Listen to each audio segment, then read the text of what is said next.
I guess too, with ClickFunnels, how is it with, just continuing to develop the product? Because as we know in tech, tech is changing so fast all the time. And I think probably when you started ClickFunnels, there wasn't a ton of competitors. Now there's a bunch of competitors and other things. So how do you deal with that? Yeah. So it's interesting. Yeah, you're 100%. We launched ClickFunnels. We were the first, which gave us an advantage. It was awesome for 5 or 6 years. We had a lot of people come in that tried to compete. None of them were great. And so that was the journey. And we ran that for 6.5 years or so. And then we got a point where it's like, what are we gonna do next? And so that's when everyone starts, we had people from year one trying to buy us or acquire us, but we'd always kind of push it off just as a thing. And so after 6 years, we finally let's see what this looks like. What's possible. And so we decided to put ourselves out on the market, and it was crazy. A whole different experience. I don't know if you've had a chance to, it was a whole different world. Yeah. A whole set of new sharks that are way smarter than you. You're just I feel like I'm walking into they're smarter than me. I know. But so we did that whole process, spent a year going through it. And it was fascinating because you start with, 100 companies and it goes down to eventually you come down to a couple and they're bidding against each other. And we ended up getting a couple of really good offers that were like, oh, this could be potentially good. But it also was like, we knew some of the competitors were coming in and stuff like that. And it was like, I felt like if we would have sold, the people who would have bought it, I don't think it would have been around in 5 years from then. We would have had an exit and a payday. We knew what we wanted to create to make it something that's going to be around for the next 20 years, but it would require us rebuilding from the ground up. And so we decided to decline the offer and then to rebuild from the ground up, which was one of the hardest things I've ever done. We thought it was going to take us a year to rebuild. It took us 2 years to get to the point where it was working for us internally. And then we rolled out to our customers. We definitely rolled it out earlier than we should have.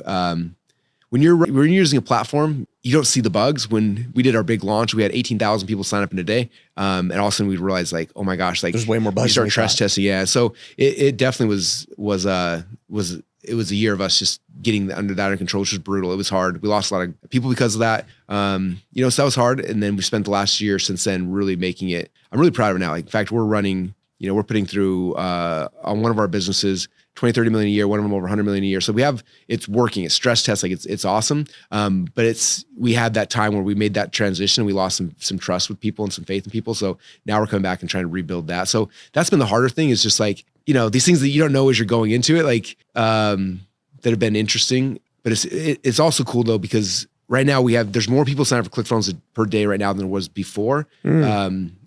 It's just like getting people, how to explain this? The way we built the new ClickFunnels 2.0, it does a lot more stuff, right? It does CRMs and stores and stuff like that. And so the problem is when you join ClickFunnels in the past, you log in and you just build a funnel. Now it's you can do all these things and there's so much confusion. So we've been working really hard to strip out the confusion. And in fact, one of the big updates coming out I'm really excited for is when you join ClickFunnels, it just has funnels now, just like ClickFunnels 1.0, but it has all the other apps that you can opt into them. Yeah. So it's you have to opt in to complexity. Yeah. And so that's rolling out right now. And in the e-commerce stores and there's so many cool things. So it's in a really good spot now and it's growing again and it's been fun, but that was a big stressful thing. Couple of years. 100%. It was we had to get where we needed to be. We had to take, first off, we had to say no to hundreds of millions of dollars, which is a mental stress. Did you ever regret when you're going through the stress? 100%. Yeah. Dude, I should have just taken that money and bounced. Yeah, for sure. And it's tough because we're in the eye of this and, getting beat up by people left and right. But it's just same time we believe in what we're doing. We believe in the direction. And so it's just been, it's been one of those things that was brutal. I think, again, we thought it was going to take a year. It's been 3 years. This year will be year 4. And now it's finally just poppers. It's actually awesome. And it's really, really cool. And so it's been weird because on my side, I've had to almost slow down. I've been holding the line, trying to get it awesome. And then now to be able to go out and say, okay, now we're going back to hyper growth mode and focusing on it. Yeah. And so anyway. But let's even talk about that, right? So one, I appreciate you being vulnerable and transparent because it's not easy. You're running a 9-figure company and to say yeah, dude, we probably rolled this out too quick and lost some trust and some users. And now, we're finally at a place where I'm loving the product again. But you kind of even mentioned dude, you turned down hundreds of millions knowing that you were going to have to change the product, to reach the next level. Yeah. That's a hard thing to do. What I guess gave you the, foresight to say, because dude, if you're running it and a company values you at this much money and you're bro, the product obviously is great. Yeah. We got loyal fans. This is awesome. But then for you to say, well, actually though, we're going to have to shift because it's, it's not going to continue to work out the way it has. I can see, the writing on the wall. Yeah. Like, how do you do that as a business owner?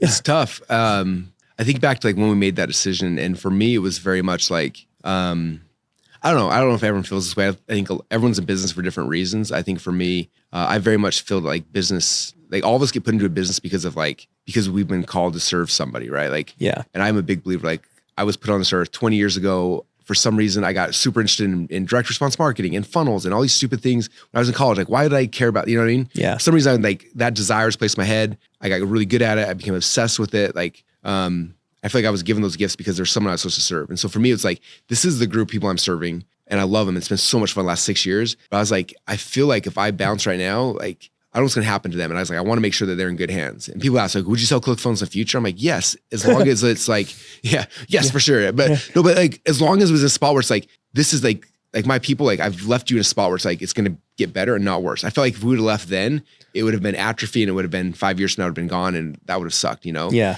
And like, and for me, it's like, even if I sold ClickFunnels, like I'm not stopping what I'm doing. Like I serve entrepreneurs, that's what I do. I'm obsessed with them. You know, I told you before, like my company is separated where my info product brands are separate from ClickFunnels. So if I sold ClickFunnels, I would keep doing everything I'm doing now. Like nothing of that would shift. And so it's like, I want to make sure that like I have the foundation for these people so that in 10 years from now, 20 years from now, like even if I don't own ClickFunnels, I'm still pushing people there because it's like, that's the right foundation. So I wanted to build that for me personally. So I think that's the hardest, I mean, you know, but yeah, there's definitely days where it's like, man, this has been brutal, you know, especially when you have, you know, people you've helped along the way that have gone and yeah. And then they're just talking crap and whatever. Yeah. It's frustrating. It's like, man, I remember on stage when you got your 2 comic book board and you were crying how I changed your life. And now you're in the, you know, the cheap sheets and Facebook, you know, taking shots at me. It's just like, that's just frustrating. But at the same time, it's like, I'm willing to take that because it's necessary for me to get what I'm trying to do and serve the next group of people that we're bringing in. So anyway. Do you think that, I mean, for me, I haven't experienced it at your level because I haven't built a company that big, but,